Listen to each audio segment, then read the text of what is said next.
ನಮಸ್ಕಾರ.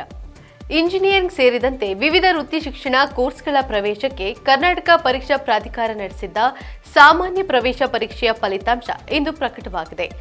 ಕರ್ನಾಟಕ ಪರೀಕ್ಷಾ ಪ್ರಾಧಿಕಾರ ಕಚೇರಿಯಲ್ಲಿ ಉನ್ನತ ಶಿಕ್ಷಣ ಸಚಿವ ಡಾಕ್ಟರ್ ಎಂಸಿ ಸುಧಾಕರ್ ಸುದ್ದಿಗೋಷ್ಠಿ ನಡೆಸಿ ಫಲಿತಾಂಶವನ್ನು ಪ್ರಕಟಿಸಿದ್ದಾರೆ. ಬಳಿಕ ಮಧ್ಯಾಹ್ನ 2 ಗಂಟೆ ನಂತರ ಇಲಾಖೆಯ ವೆಬ್ಸೈಟ್ನಲ್ಲಿ ಫಲಿತಾಂಶ ಲಭ್ಯವಾಗಲಿದೆ ಎಂದು ಕೆಇಇ ತಿಳಿಸಿದೆ. ಕರ್ನಾಟಕ ಪದವಿ ಪೂರ್ವ ಸಾಮಾನ್ಯ ಪ್ರವೇಶ ಪರೀಕ್ಷೆಗೆ ಹಾಜರಾದ ಅಭ್ಯರ್ಥಿಗಳು ಕೆಇಎಯ ಅಧಿಕೃತ ವೆಬ್ಸೈಟ್ ke.kr.nic.in ಅಥವಾ cetonline.karnataka.gov.in ನಲ್ಲಿ ತಮ್ಮ ಫಲಿತಾಂಶವನ್ನು ಮಧ್ಯಾಹ್ನ 2 ಗಂಟೆಯ ನಂತರ ಪರಿಶೀಲಿಸಬಹುದು.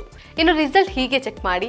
ಮೊದಲಿಗೆ ವೆಬ್ಸೈಟ್ cetonline.karnataka.gov.in ಗೆ ಹೋಗಿ ಮುಖಪುಟದಲ್ಲಿ ಕೆಸಿಇಟಿ ಫಲಿತಾಂಶ 2024 ಎಂದು ಲೇಬಲ್ ಮಾಡಲಾದ ಲಿಂಕ್ ಅನ್ನು ಹುಡುಕಿ ಮತ್ತು ಕ್ಲಿಕ್ ಮಾಡಿ.